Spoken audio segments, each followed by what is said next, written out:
Have you ever looked at your child and thought, they're really bright? Why is school such a battle for them? A lot of parents are asking me the same question. What exactly is going on? In today's video, we're going to talk about what school really feels like for a child with ADHD and why traditional classrooms can be so hard for them.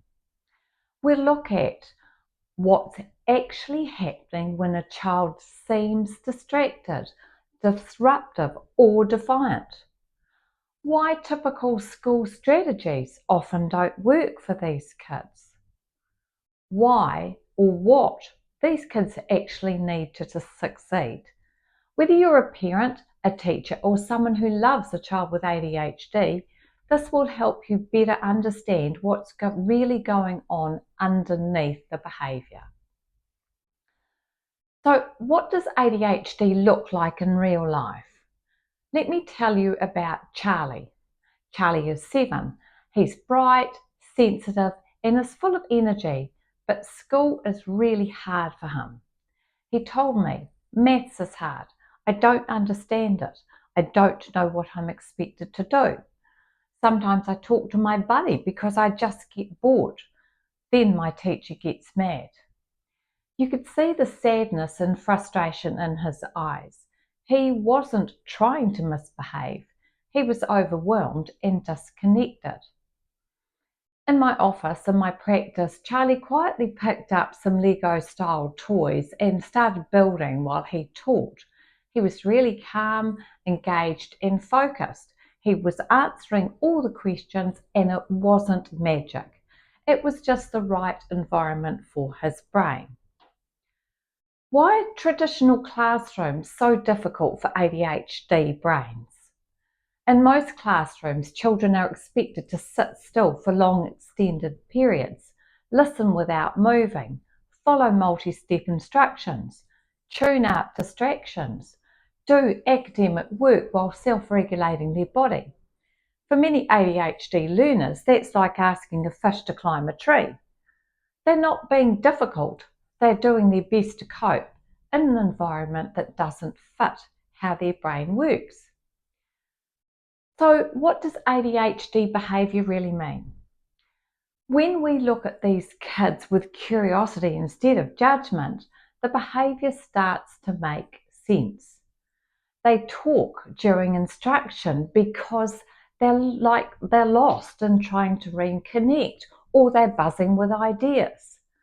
They move constantly because it helps them self-regulate and focus. And research shows that fidgeting can actually activate the parts of the brain involved in intention and learning, especially during challenging tasks. They avoid work because it just feels overwhelming. They seem defiant, but really they're just struggling to make sense of the expectations that feel impossible to them.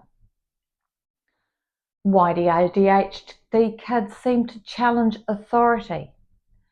A lot of children with ADHD don't instinctively recognise authority the way others do. To them, a teacher, a parent, or friend, they're all just people. There's no hierarchy.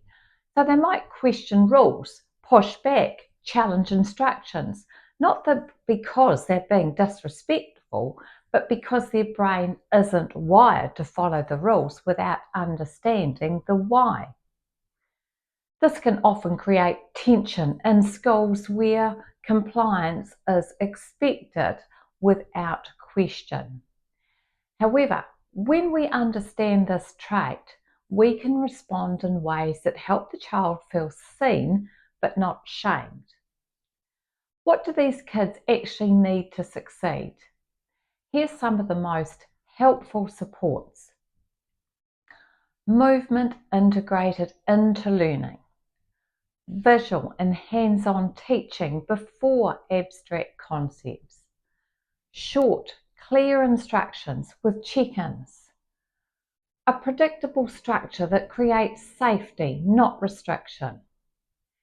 Adults who see the child behind the behaviour.